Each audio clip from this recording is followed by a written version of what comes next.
Dan hari ini saya akan melanjutkan di poin yang kedua, satu poin saja ya. Saya review sedikit 13 years of grace and still counting. Kita baca ayatnya minggu lalu 1 Korintus 15 ayat 10a, yaitu Paulus berkata, tetapi karena kasih karunia Allah, aku ada sebagaimana aku ada sekarang. Dan kasih karunia yang dianugerahkannya kepadaku tidak sia-sia, katakan tidak sia-sia. Saya senang sekali lagunya Redo yang tadi ditulis. Besar kasih karunia. Waktu lagu ini pertama kali di launching, saya udah diberkati sekali. Saya bilang, "Doh, lagumu ini luar biasa." Dan waktu itu Redo menyanyikannya dengan sahabat kita almarhum Melita Sidabutar, ya. Dan ini lagu sungguh dahsyat luar biasa dan ditulis oleh seorang penulis yang luar biasa, Redo. Dan ini juga menunjukkan bagaimana Paulus menulis bahwa karya kita, apapun yang saat ini sedang kita kerjakan, gedung yang sudah dibangun, pelayanan yang sudah dibangun, semuanya sia-sia tanpa kita menyadari kasih karunia Tuhan. Bahkan beberapa hari ini saya merenungkan terus 1 Korintus, 2 Korintus. Paulus tidak jarang-jarang di setiap teksnya, Paulus ini menulis, bayangkan, hampir sebagian besar perjanjian baru. Mungkin bisa dibilang 2/3 perjanjian baru dia yang tulis. Tapi dia berkata, di antara semua orang akulah yang paling hina. Di antara semua rasul, di antara semua hamba-hamba Tuhan, akulah yang harusnya tidak dipilih. Tetapi dia berkata, karena kasih karunia Allah, aku melihat semua ini bukan karena kepandaianku. Sekalipun kita pandai, sekalipun kita berhikmat, tetapi kita tidak memberikan kredit kepada diri kita sendiri. Kita tidak memuji diri kita sendiri. Itulah sikap hati Paulus. Makanya dia menulis ini dengan sungguh hati bahwa semuanya ini karena kasih karunia. Hidupmu karena kasih karunia. Katakan kanan kiri. Karena kasih karunia saja, bukan plus-plus. Katakan. Karena by grace only. Ayo katakan. Bukan karena kasih karunia plus usahaku. Dan ditulis di sana poin yang minggu lalu kita pelajari adalah grace has brought us this far. Anugerah Tuhan telah membawa kita sampai hari ini. Amen. Siapa yang masih ingat? Dan ada satu quote yang minggu lalu saya tulis, yaitu saat tidak ada seorang pun dan tidak ada satu pun koneksi yang mampu menolongmu, disitulah engkau akan menyadari bahwa hanya Tuhanlah satu-satunya penolong yang tidak pernah gagal. Ayo kita baca sama-sama. Mu-nya diganti ku ya. 1, 2, 3. Saat tidak ada seorang pun dan tidak ada satu pun koneksi yang mampu menolongku, disitulah aku akan menyadari bahwa hanya Tuhanlah satu-satunya penolong yang tidak pernah gagal. Nah, saya lanjutkan bagian yang kedua. Kita baca sama-sama. Are you ready? Semuanya masih excited? Ya, kita baca sama-sama ayatnya bagian B dengan suara yang keras. 1, 2, 3. Sebaliknya, aku telah bekerja lebih keras daripada mereka semua. Tetapi bukannya aku, melainkan kasih karunia Allah yang menyertai aku. Saya senang sekali ketika saya ketemu dengan beberapa orang yang kita muridkan di gereja ini. Memang orang-orang yang pintar, mungkin dari papanya sudah pintar. Tetapi ketika dia berjumpa dengan Tuhan Yesus sebagai kasih karunia yang sejati, saya tanya, kenapa kok hari ini bisnismu berhasil? Dari mulutnya cuma keluar begini, bukan karena aku sekolah luar negeri, bukan karena aku pintar, bukan karena papaku pintar, tapi sungguhan pastor. Setelah aku ngerti kasih karunia melalui gereja ini, semuanya benar-benar kok aku bisa ada di tempat yang tepat, di waktu yang tepat, ketemu orang yang tepat. Orang yang pintar pun gak bisa naruh dirinya di tempat yang tepat, ketemu orang yang tepat, menjadi alat yang tepat. Gak bisa. Cuman karena orang-orang yang ada dalam waktunya Tuhan. Siapa yang mau ada dalam waktunya Tuhan pagi ini? Siapa yang mau sungguh-sungguh tiba-tiba, loh kok ada pintu yang dibukain ya? Loh kok ada pintu yang ditutup ya? Kita jangan cuma lihat pintu yang dibuka itu berkat Tuhan. Saya selalu katakan pintu yang ditutup pun itu adalah berkat Tuhan. Karena Tuhan sedang melindungi kamu, melindungi kita semua dari pintu yang nggak seharusnya kita masuk. Itu namanya karah, right happening, kasih karunia. Ini yang saya doakan di tahun ini. Di season ulang tahun gereja, saya berdoa Anda bukan cuma jadi simpatisan, cuma duduk. Tapi semua Anda mengalami kasih karunia. Dan orang yang mengalami kasih karunia, Paulus berkata, akan bekerja lebih keras. Orang yang mengalami kasih karunia akan hidup kudus. Orang yang mengalami kasih karunia akan hidupnya berbuah. Amin. Amin. Katakan kanan kiri berbuah. Katakan kanan kiri sekali lagi bertambah-tambah. Kurang keras, katakan bertambah-tambah. Terus noleh lagi katakan bukan beratnya ya. Amin. Poin yang kedua yang hari ini kita pelajari adalah gini. Paulus berkata karena kasih karunia aku bisa ada. Betul, Tuhan memberikan kita kasih karunia sampai saya katakan minggu lalu harusnya gereja kita umurnya baru 12. Kenapa 13? 13 kita merayakan dari persekutuan doa pertama. yang hanya dihadiri oleh kira-kira 12 orang. Ya, saya senang sekali pesan salah satu hamba Tuhan yang minggu lalu kita lihat pesan-pesan dari banyak hamba Tuhan dan juga para pengusaha. Salah satunya adalah Pak Arifin ngomong gini, 13 itu adalah angka yang luar biasa loh. Kita selalu menganggap, 13 itu angka kurang bagus. Kalau kita ke hotel kadang-kadang kan angka 4 sama 13 gak ada. 13 itu angka yang luar biasa. Karena apa? Yesus dengan 12 murid, 13. Itu adalah tanda di mana gini. Angka yang saatnya untuk kita lebih dewasa. Untuk kita kompak. Untuk kita mature, dewasa. Maka poin yang kedua dikatakan grace, kasih karunia will enable us to do the work of Christ. Anugerah Tuhan bukan hanya membawa kita sampai hari ini. Tetapi anugerah Tuhan akan lead us forward. Katakan forward. Anugerah Tuhan memampukan kita melakukan pekerjaan Kristus. Siapa yang setuju? Jadi orang yang hidup dalam anugerah, tapi malas-malesan. Orang yang ngomong hidupnya berjumpa dengan kasih karunia, tapi masih terus hidup dalam dosa. Berarti mereka belum benar-benar berjumpa dengan kasih karunia Tuhan. Dan kita suka salah kaprah dengan ayat ini, saya jelaskan. Oh, kasih karunia bukan hanya untuk diri kita saja.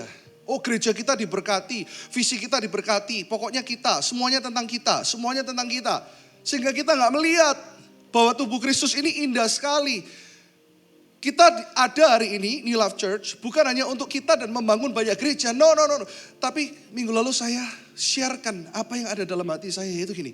Ketika orang gak bisa sekolah, that's the work of Christ. Itulah pekerjaan Kristus. Ketika orang yang gak bisa sekolah, kita bisa sekolahkan mereka. Saya bermimpi untuk kita bisa menyekolahkan 1000 anak yang gak bisa sekolah. Kok gak ada yang amin? Sekali lagi saya katakan, saya bermimpi kita bisa menyekolahkan 1000 anak untuk Tuhan. Oh, gak ada yang tepuk tangan. Gak excited ini. Halo? Saya ngomong kita loh, bukan Pastor Irwan loh. Kita semua. Kita bisa menyekolahkan 1000 anak untuk kemuliaan nama Tuhan. Apa yang dimaksud pekerjaan Tuhan? Nah, kita suka salah kaprah, kita ini suka comot-comot ayat, terus kita suka klaim. Ini kita paling suka kan. Oh, janji Tuhan, kita klaim. Hey, Tuhan bukan perusahaan asuransi yang kita bisa klaim-klaim.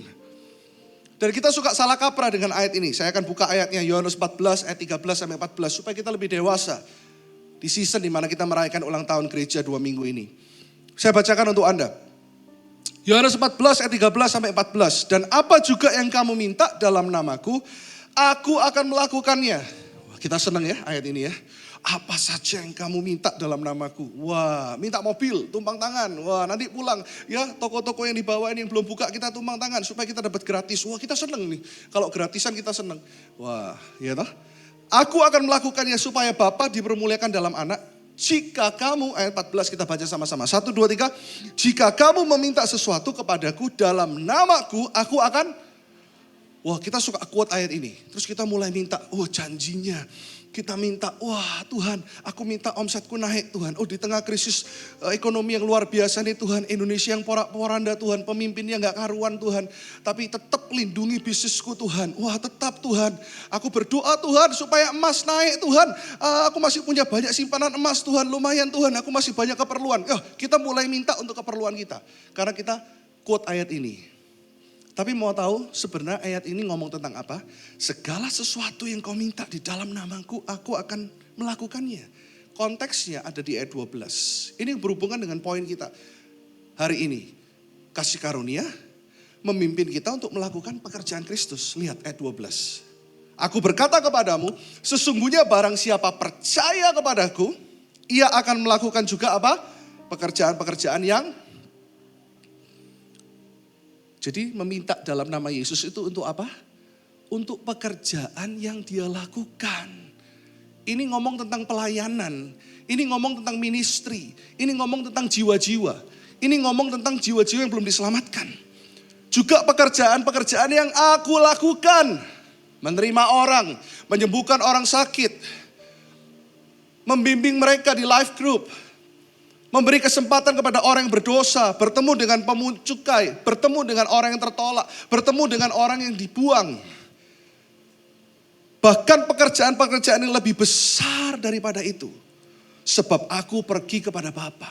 Jadi ayat 14 ketika ayatnya berkata segala sesuatu yang engkau minta dalam namaku. Konteksnya adalah engkau minta untuk pekerjaan Tuhan.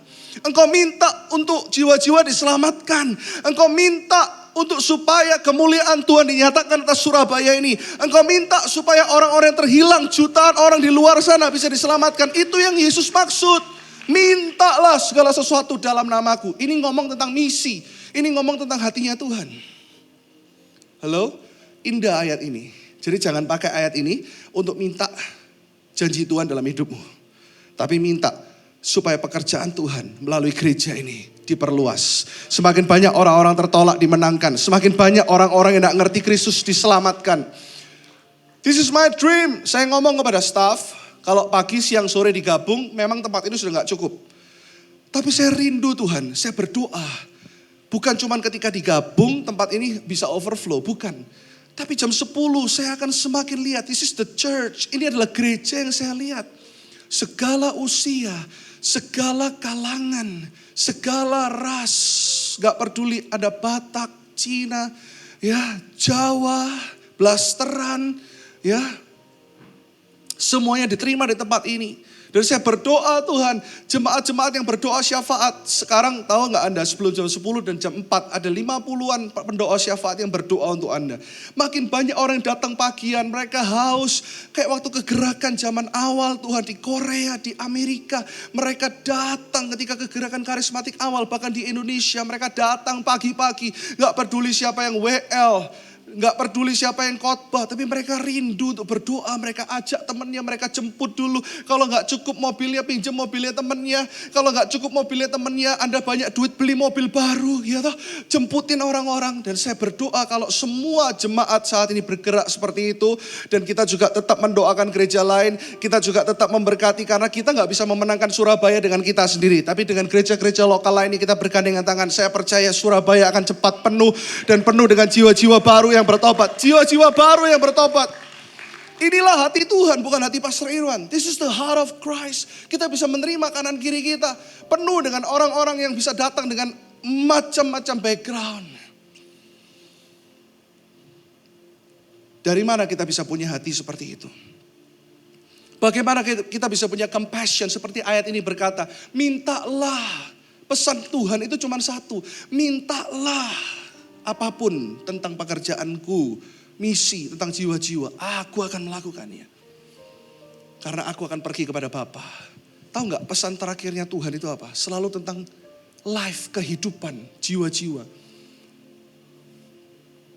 Dan semua itu waktu saya merenungkan firman yang sangat sederhana ini. Tuhan ngomong gini, harus dimulai dari keluarga. Bukan dari gereja, tapi keluarga adalah unit pertama yang Tuhan ciptakan sebelum adanya gereja. Mulai dari papa mama. Siapa semua yang papa mama di tempat ini angkat tangan. Bagaimana ya? Kadang-kadang kalau Pastor Irwan ngomong jiwa-jiwa, ada orang yang mikir, gimana sih hati untuk jiwa-jiwa itu? Ya apa sih caranya? Ya apa sih caranya mengasihi orang? Aku gak pernah ngerti. Mari kita semua yang juga orang tua hari ini.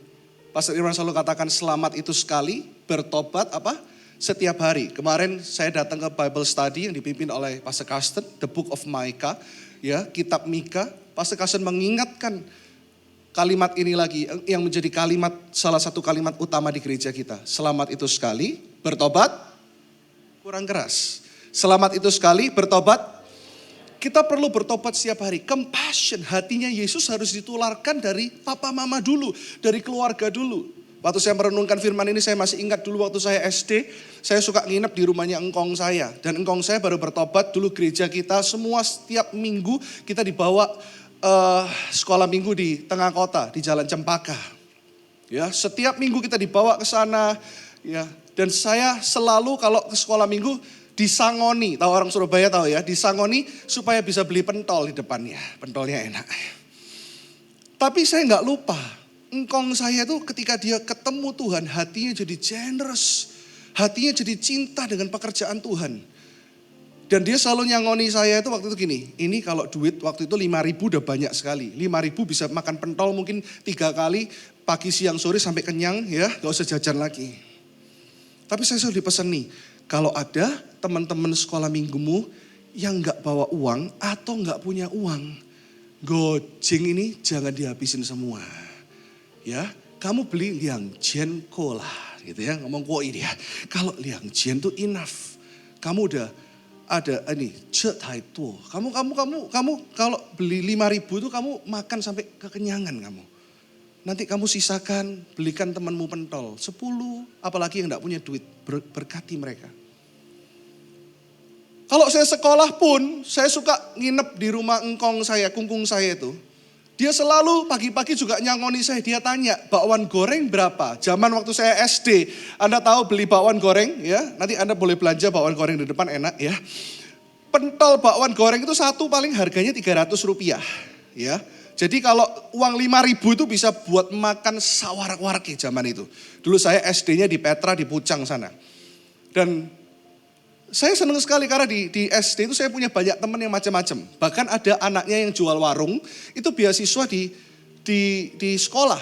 Kita sama-sama ya, gak membeda-bedakan, kita sama-sama. Kadang malah teman-teman saya itu ya kenemenen ya, bahasa Ibraninya kenemenen. Belanja sirup, dulu kan namanya esetrup tahu ya. Belanja esetrup itu ya karena anaknya teman kita, ngutang lagi sama mamanya. Saya bilang kamu tuh ngawur ya, mamanya tuh jualan di warung itu dengan sepenuh hati. Kamu ngutang, gak apa-apa seminggu tak catat di utangku. Esetrup, pentol. Terus kalau banyak hasilnya masih gini, Bu tak cicil yo. Ini. Orang kayak gini nggak perlu Tuhan bisa kaya orang kayak gini ya. Kadang orang bilang gini tuh, itu kok Kristen kok kaya ya padahal hidupnya nggak sungguh-sungguh sama Tuhan. Nah model teman saya kayak gini nih, walaupun tulisannya Kristen tapi pelit setiap hari ya ngutang kaya, nggak usah tanpa Tuhan, nggak usah sama Tuhan. Ngerti maksud saya? Ukuran orang diberkati bukan kaya nggak kaya. Tapi seberapa hatimu kaya untuk memperhatikan orang lain. Seberapa hatimu kaya untuk menolong orang lain. Seberapa hatimu peduli. Itu dimulai dari keluarga. Dan saya ingat itu, kungkung saya bilang gini, 5.000 kamu makan bakwan, sate babi masih 1.500, itu lebih ya. Jangan lupa, 3.000-nya kamu tabung sebagian. Yang lain, beli konco-koncomu yang gak bisa makan. Itu ditanamkan dari kecil Bapak Ibu. Cinta jiwa-jiwa ditanamkan dari hal yang sangat sederhana. Makanya sampai hari ini, istri saya tahu, saya kalau ngetipin orang, itu menurut beberapa orang kebanyakan. Karena saya kebiasaan untuk lihat orang kasihan ya, Sakno. Saya punya dompet kecil ya, nanti saya tunjukkan dompet saya. Ayo, boleh dompet kecilku. Ya, supaya jemaat ini percaya gitu loh. Bahwa saya ini juga kemarin baca puisi, saya hidup sebagai jemaat juga loh. Saya di luaran sini, kan gak gembalanya semua orang. Senin saya pergi ketemu orang, saya juga jemaat kan. Saya punya pouch yang kecil ini. Dan saya cintai banget, ini hadiah dari jemaat waktu dia ke Cina. Lihat, explore a new life. Wah saya senang ini. Nanti kita produksi sendiri ya, Felicia ya. Ya, dijual buat nyekolahin anak. 1 juta, biar generous ini semua. Murah hati ya. Ya Pak ya. Ini saya simpan baik-baik. Dan kalau saya keluar gak selalu bawa tas saya yang besar. Ini kan isinya Alkitab lah, buku catatan. Tapi kalau saya pergi santai sama istri saya selalu bawa ini. Dan lihat, di dalam tas saya, belum mau ambil tuh uangnya tuh, enggak ya. Lihat ya, selalu ada uang receh. 5.000, 10.000, 50.000. Nanti pulang jangan deket-deketin tas saya loh ya. Kenapa? Kalau saya lihat orang yang mau saya berkati, saya tinggal buka dan saya lipat dengan tisu. Kelihatan tisunya? Tuh ya, kelihatan kan? Karena ingat, kungkung saya dulu ngajari, hidup itu berbagi. Apa gunanya gereja tambah rame, tambah luar biasa, tapi orang-orangnya pelit semua, nggak ngerti berbagi, percuma. Tapi ada orang-orang yang punya hati yang berbagi. Ini saya selalu bawa. Dan kalau uang kecil saya mulai habis, saya bilang yang isian. Di rumah itu selalu sedia uang kecil, isian lagi.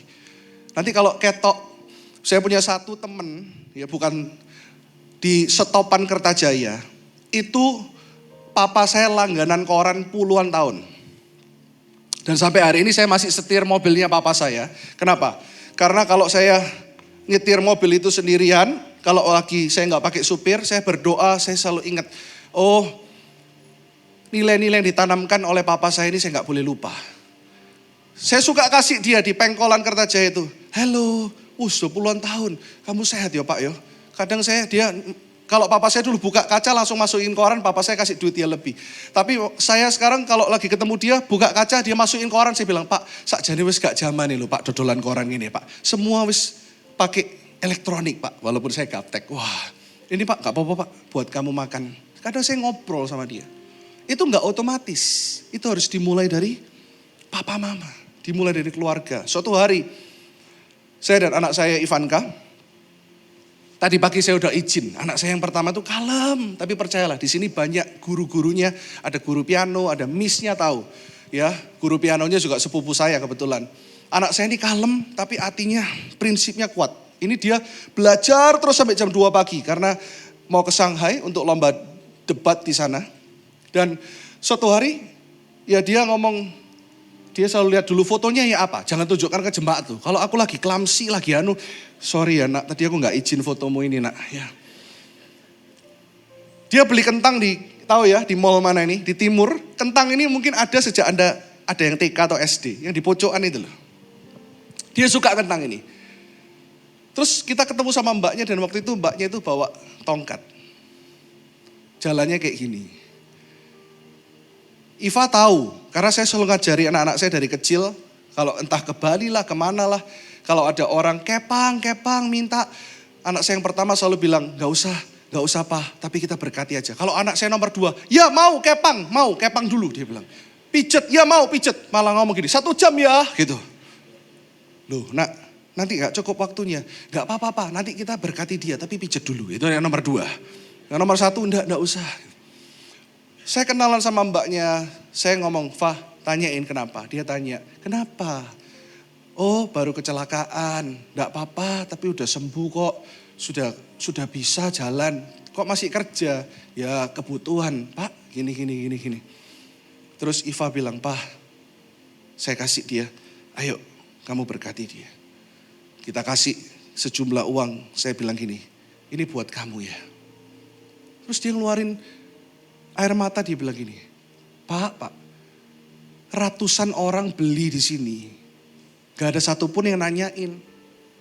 Gak ada satupun yang boro-boro kasih uang. Nanyain aja gak ada. Bapak kasih uang, Bapak nanyain nama saya.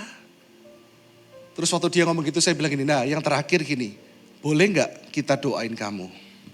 Iva bisiin saya, ya namanya anak kecil suka polos, Pak di tengah-tengah mall doa gak ditangkap orang tak Pak. Enggak lah nak, ini negara demokrasi kok. Kan papa sering doain, iya sih Pak, tapi ini di mall. Kalau ketemu teman malu juga, enggak. Pak jangan bahasa roh ya, enggak.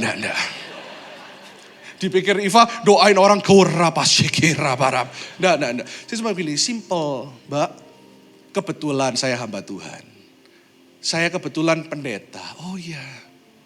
Mbak percayaannya apa? Oh ini. Enggak apa-apa ya saya doain ya. Dia sambil mbak tongkat. Ayo Iva. Papa ulurkan tangan, kamu juga ulurkan tangan. Dia pertama masih, namanya anak Gen Z ya. Malu-malu, enggak apa-apa, Tuhan tuh sayang loh. Kalau kamu mendoain orang kayak gini, Tuhan seneng, itu hatinya Tuhan. Ya wis, dia ikut gini. Tapi dia agak gini-gini dikit gitu ya. Saya doain, Tuhan sayang kamu, namanya gini. Dia nangis. Terus dia bilang gini, sebegitu ya Tuhan Yesus tuh juga sayang sama aku. Ya, Tuhan Yesus sayang kamu. Ya, berjumpa lagi ya. God bless you ya. Nanti besok saya bawa jemaat beli kentang yang banyak supaya laris, kamu pulang bisa istirahat. Oh Bapak ini bisa aja. A small talk conversation. Saya foto ini bukan untuk pamer-pamer buat Anda, no. Kalian kan semua keluarga saya. Saya itu suka foto kadang apa? Itu untuk memori. Kalau anak-anak saya sudah besar, ini loh nak kita pernah doain orang ini. Dan saya selalu kirim grup, kita punya grup yang berempat, namanya Kartiko Clan. Saya langsung kirim grup, jeder. Mama saya bilang, biasa papamu kalau lihat orang gitu pasti didoain. Anak saya nomor 2, ya Allah luar biasa gitu ya. Papa doain tadi, iyalah. Why not? Kita kadang-kadang malu untuk memberitakan Tuhan. Kita jago memberitakan Tuhan dalam gereja. Jelas semuanya anak Tuhan. Begitu keluar, lihat waitress yang di bawah, restoran di bawah. Kita lihat sesuatu, kita digerakkan Tuhan untuk berkatin dia. Kita tidak berani ngomong. Anda tahu gereja sesungguhnya bukan hari Minggu. Gereja sesungguhnya dimulai dari hari Senin sampai hari Sabtu. Karena Tuhan mau Anda melakukan pekerjaan-pekerjaan Tuhan. Amen. Ayat yang terakhir, 1 Yohanes 4 ayat 17. Dalam hal inilah kasih Allah sempurna di dalam kita. Yaitu kalau kita mempunyai keberanian percaya pada hari penghakiman. Kita percaya toh, kita diselamatkan oleh kasih karunia. Pada hari penghakiman kita nggak lagi dihakimi, tapi kita dideklarasikan bahwa kita adalah anak-anak Allah. Tetapi lihat ayat yang berikutnya, kita baca sama-sama. 1, 2, 3. Karena sama seperti Dia, kita juga ada di dalam. As Christ is, so are we in this world. In this world, we are like Jesus. Tapi kita sukanya yang part ini toh. Kemuliaannya. Wah. As Christ is, so are we in this world. Oh, kita berjalan dalam kemuliaan. Kita berjalan dalam kelimpahan. Kita favored by God. Karena Tuhan, Bapa pernah berkata, inilah anakku yang kukasih. Kepadanya lah aku berkenan. Kita selalu berkenan karena kita seperti Yesus. Itu semua benar. Tapi ayat ini juga ngomong gini. As Christ is, so are we in this world. Seperti Yesus, seperti itulah kita di dunia ini. Ini ngomong tentang apa? Selain kemuliaannya, selain berkatnya, ini ngomong tentang pekerjaan Tuhan di bumi ini. Berjalan seperti Yesus. Meninggikan Dia. Menyelamatkan banyak jiwa. Ini yang kita kadang gak suka. Tapi mau gak mau. Suatu hari Tuhan gak tanya, kamu sinode mana bos? Malaikat gak tanya, namamu siapa? Irwan Alexander Kartiko, lahirmu 10 April 1900. Rahasia.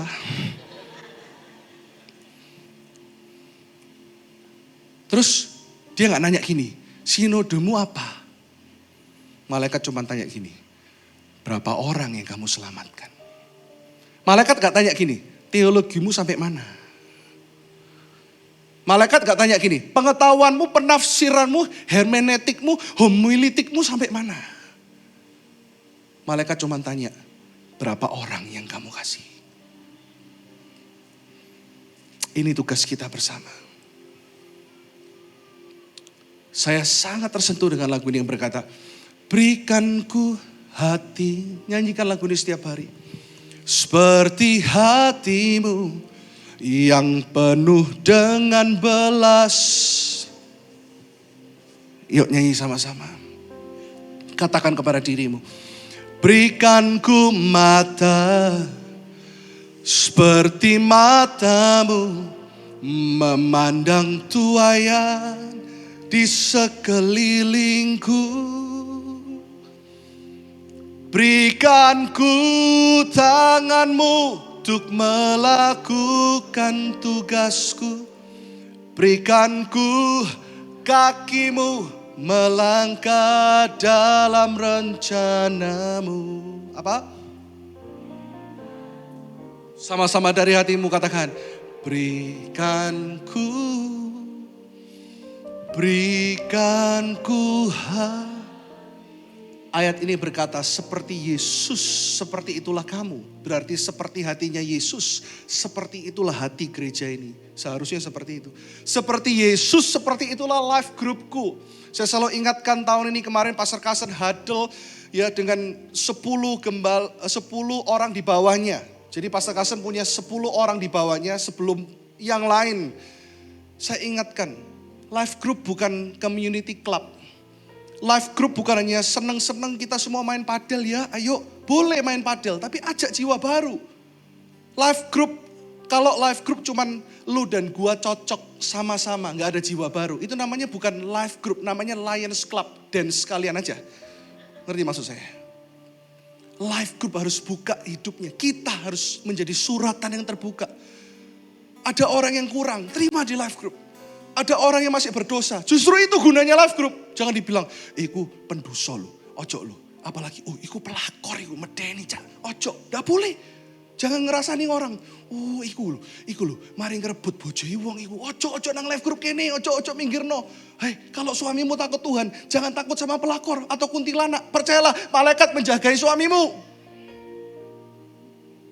Kita kadang-kadang gampang nuding orang. Orang itu. Padahal Tuhan bilang gak ada satupun yang baik selain Yesus. Dan Yesus yang baik itu sudah datang dalam hidup kita. Makanya orang kalau mengalami kasih karunia gak gampang menghakimi orang. Iku, ojo. Iku sih suka sesama jenis iku, ojo. Loh.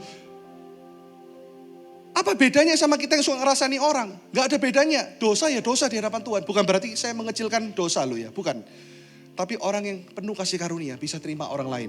Orang yang mengalami kasih karunia, biarlah dia berubah karena perjumpaan dengan Yesus Kristus Tuhan, bukan karena hukum Taurat. Ayo kita lakukan lebih lagi. Ada beberapa, saya akan tutup dengan beberapa surat dari orang-orang yang kita selamatkan. Orang-orang yang dulunya gak bisa sekolah, gak punya masa depan. Di saat gereja kita belum seperti hari ini, dan saya percaya gereja kita akan terus berkembang. Di saat bahkan gereja kita baru belasan orang, saya sudah punya hati untuk menyekolahkan anak-anak. Makanya nanti di surat-surat ini Anda bisa baca, mereka ikut dari TK dan sebagainya. Ini saya bacakan hanya 3 saja, karena saya gak bisa bacakan, ada banyak yang kita bisa saksikan. Tetapi ini saya berdoa bisa menginspirasi Anda untuk terus mendukung dan berdoa bagi pekerjaan Tuhan.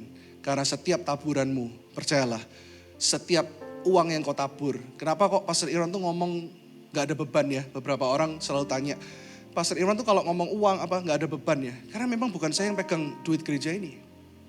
Saya selalu katakan kita punya accounting yang profesional, seorang accountant yang luar biasa. Mungkin ada nggak, datang nggak pagi ini Vio? Karena dia kadang pagi, kadang sore. Vio ada nggak? Pak Vio ada nggak? Supaya jemaat tahu. Atau kamu lagi ada di Jakarta atau online, kadang dia di Jakarta. Ini orang-orang yang bertanggung jawab, ya. Ada juga satu orang yang pegang dan juga ada beberapa orang yang pegang harian. Salah satunya Ibu Ninis dan beberapa orang yang jadi bendahara yayasan dan juga bendahara gereja. Yang selalu tahu operasional setiap hari seperti apa. Karena kita pun suami istri juga selalu, kenapa sampai hari ini Tuhan izinkan untuk pekerjaan papa saya tetap kita handle. Karena kita berdua pun punya komitmen. Kita harus bisa memberkati gereja lebih. Amin. Dan itu semua karena juga Anda yang luar biasa. Tepuk tangan buat Anda semua yang luar biasa ini. Dear Pastor and New Life family, thank you so much for all the love, prayers, and support you have poured into my life. Terima kasih buat semua cinta, doa, dan dukungan yang Anda telah berikan dalam hidupku. Mungkin buat gereja itu cuma satu kesempatan lewat les vokal. But for me, itu jadi salah satu titik awal Tuhan membentuk hidup dan pelayananku. Hari ini aku bisa melihat buah yang dari apa yang dulu gereja taburkan lewat kesempatan itu. Tuhan membawaku semakin dekat dengannya dan mempercayaiku untuk pelayanan worship leader di Alive. Alive ini adalah kegerakan anak-anak muda di tempat ini. Thank you for believing in me and giving me a chance to grow. Terima kasih telah percaya kepadaku dan memberikan aku kesempatan untuk bertumbuh. Even before I realized that God could use my life. Bahkan sebelum aku sadar aku bisa dipakai Tuhan. Thank you for every prayer, support, and kindness. Terima kasih buat setiap doa, support, dan kebaikan. What seemed like a simple act of love turned out to have such a big impact on my life. Inggrismu kok pintar banget sih nak. Dulu aku gak bisa nulis kayak kamu gini ya. Apa yang kelihatannya simple tetapi ini adalah act of love, adalah tindakan kasih. Dan ini menjadi sebuah dampak yang luar biasa dalam hidupku. I pray New Life will continue to raise more young people who love God, find their purpose, and become a blessing to others. Just like you've done for me.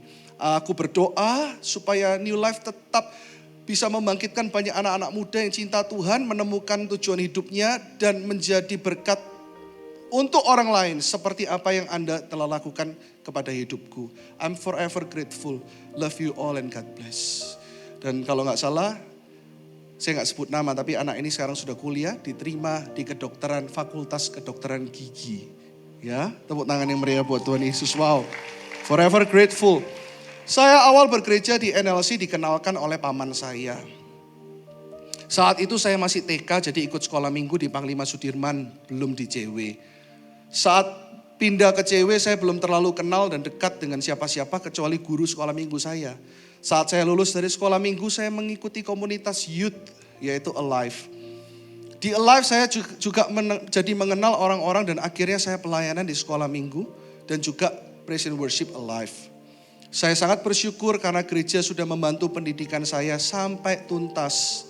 Dan harapan saya adalah agar gereja dapat membantu lebih banyak orang dan juga menjadi berkat bagi orang-orang dan agar New Life Church bisa buka cabang di daerah lain dan memberkati banyak orang. Tepuk tangan yang meriah buat doa dari anak-anak ini yang luar biasa. Yang terakhir, dear New Life Church, happy 13th anniversary to you.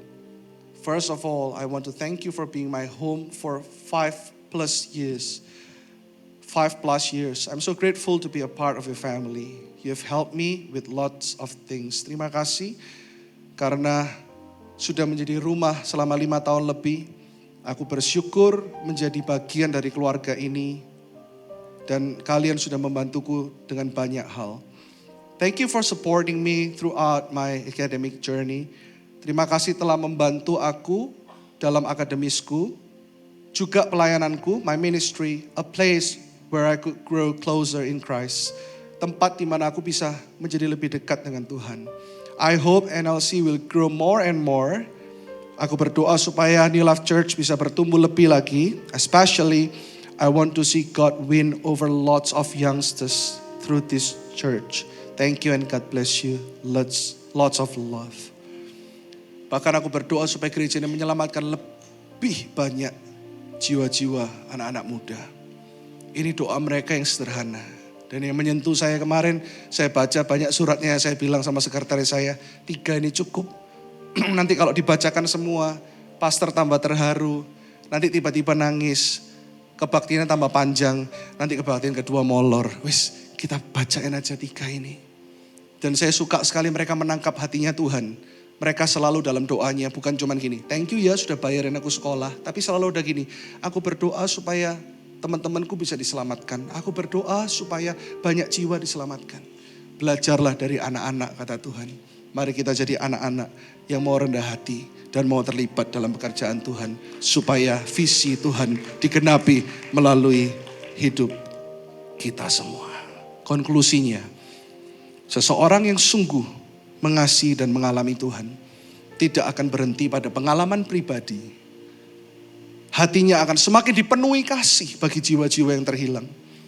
Karena hati yang semakin dekat dengan Tuhan adalah hati yang semakin menyerupai hatinya.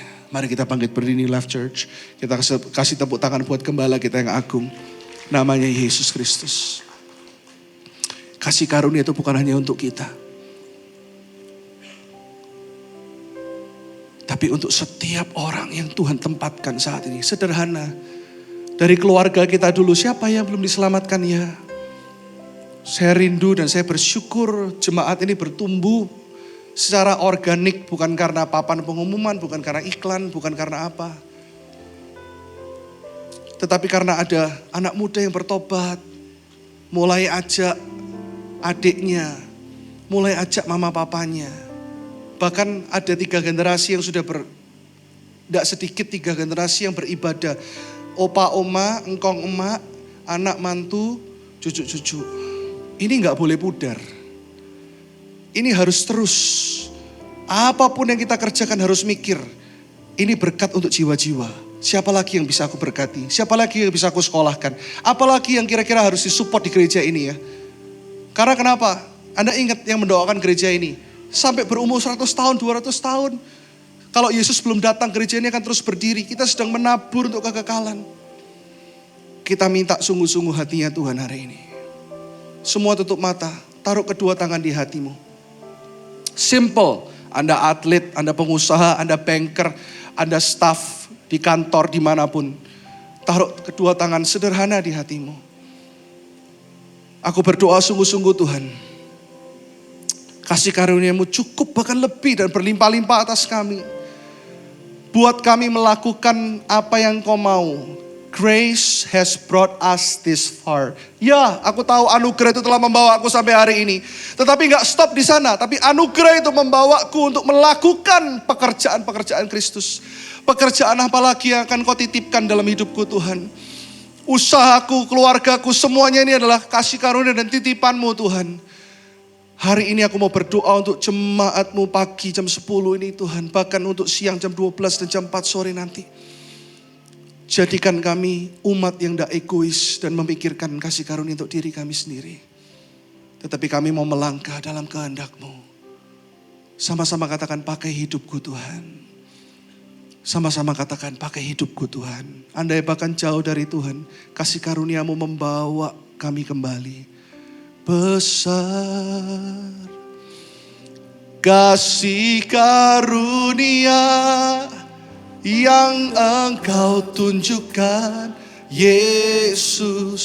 Sungguh ku bersyukur. Amin.